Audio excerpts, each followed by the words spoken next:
Makosa yanayowaondoa wengi usaili wa JWTZ. Wakati mwingine sio kwamba mtu hana sifa, bali kuna makosa madogo ambayo huja kumgharimu siku ya usaili wa Jeshi la Wananchi wa Tanzania. Na jambo la kuumiza zaidi ni kwamba wengine hugundua makosa hayo wakiwa tayari wamechelewa. Karibu Jack Media TZ, kila hatua ni maarifa na kila maarifa ni nguvu. Leo tunaangalia baadhi ya makosa ambayo vijana wengi hushauriwa kuyaepuka wanapojiandaa kwa usaili wa JWTZ. Kosa la kwanza ni kutokuwa tayari kimwili. Watu wengi hudharau maandalizi ya mwili, lakini ukweli ni huu: maisha ya kijeshi yanahitaji utimamu wa mwili na nidhamu. Ndiyo maana vijana wengi huanza kukimbia, kufanya push-ups na kuzoea mazoezi ya kawaida mapema. Kosa la pili, kupuuza nyaraka.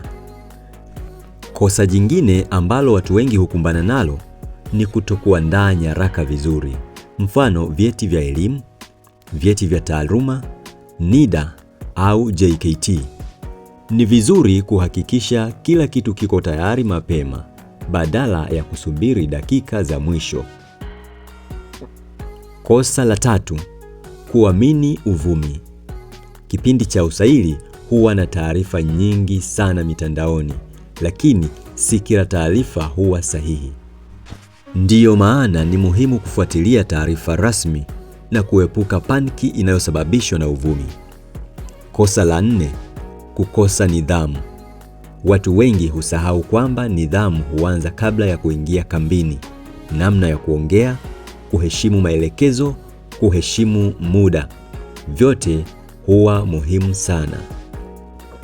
Kwa hiyo, wakati unajiandaa na kuandikishwa JWTZ, unapaswa kujiandaa vizuri.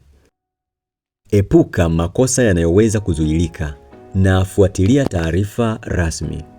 Komenti hapa chini: ni kosa gani unaona vijana wengi wanaweza kufanya bila kujua? Na kama unataka part 2, andika tu tuendelee.